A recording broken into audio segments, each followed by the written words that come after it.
కొట్లాడి తెచ్చుకున్న మన తెలంగాణ రాష్ట్రంలో నిరుద్యోగులను ఆగం చేసి 5 జీవోలు ఏలుబడిలున్న మలి సర్కారు ఎంటనే రద్దు చేస్తేనే చాలా మంచిగుంటుందట. అగో ఇప్పుడు రాష్ట్రంలో నిరుద్యోగులను ఆగం చేస్తున్నట్టు ఆ 5 జీవోల్లో ఏమున్నది, అసలు ఆ జీవోలను రద్దు చేయాలని ఎవలనరే బాలన్న అంటారా? ఇగో మీరే చూడుర్రి. మేము ఇవాళ పాయింట్అవుట్ చేస్తున్నాం. 5 జీవోలు ఉన్నాయి ఈ రాష్ట్రంలో రద్దు కావాల్సినవి. జీవో నంబర్ 4 డిగ్రీ లెక్చరర్స్కి అడ్డం ఉన్నది. జీవో నంబర్ 108 టీచర్ పోస్టులు డిఎస్సీల కోసం అడ్డం ఉన్నది. GO number 29 SC ST BC పిల్లలకు డైరెక్ట్గా అన్యాయం చేస్తున్నది.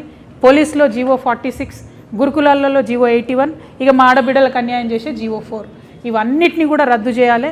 ఈయనరా జాగృతి పెబ్బ కల్వకుంట్ల కవిత మేడం ఏమంటుందో ఇంకా మస్తుగానే అన్నది మొత్తం ముచ్చటి నుండి. నిరుద్యోగులను మీరు విస్మరిస్తే ప్రతి గ్రామంలో ప్రతి మండలంలో మేము వారి దగ్గరికి వెళ్తాం, వారితో మాట్లాడతాం, వారిని సమాయత్తం చేస్తాం, వారిని ఉద్యమంలోకి తీసుకొస్తాం. మీ మెడల్ వంచి ఈ జీవోలు రద్దు చేయించి నోటిఫికేషన్లు ఇప్పిస్తాం.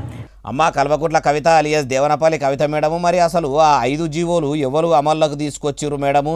మీ కన్నతండ్రి కేసీఆర్ సార్ ఏలుబడిలో కూడా నిరుద్యోగులకు ఉద్యోగాలు ఇస్తాము, వాళ్ళకు జాబ్ క్యాలెండర్లు ప్రకటిస్తామని ఏతలకు అనలేదా? 10 ఏళ్ళు ఏలుబడి చేసిన మీ నాయన, మీరు అట్లనే మీ అన్న నిరుద్యోగులను పట్టించుకోకపోతిరి. ఇప్పుడు అధికారం పోయినాక జీవోలను రద్దు చేయాలని షెయి సర్కారుకు సురుకులు పెడతాము, ఉద్యమం గట్టిగా చేస్తాము, పెద్దెత్తున చేస్తాము, కాంగ్రెస్ సర్కారు కాయిస్గా జాబ్ క్యాలెండర్ విడుదల చేయాలని అంటుర్రు. కానీ అసలు నిరుద్యోగులు అంతా కలిసే కదా మేడము మీ కారు పార్టీని గద్దె దించి కాంగ్రెస్ పార్టీని ఏలుబడిలకు తెచ్చింది. ఇప్పుడు మీరు ఇట్లా మాట్లాడుతుంటే ఎట్లున్నదంటే మీరు అందితే జుట్టు పట్టుకుంటారు, లేకుంటే కాళ్ళు పట్టుకుంటారు అన్నట్టే ఉన్నది అంటుర్రు ఈ ముచ్చటినోళ్ళు.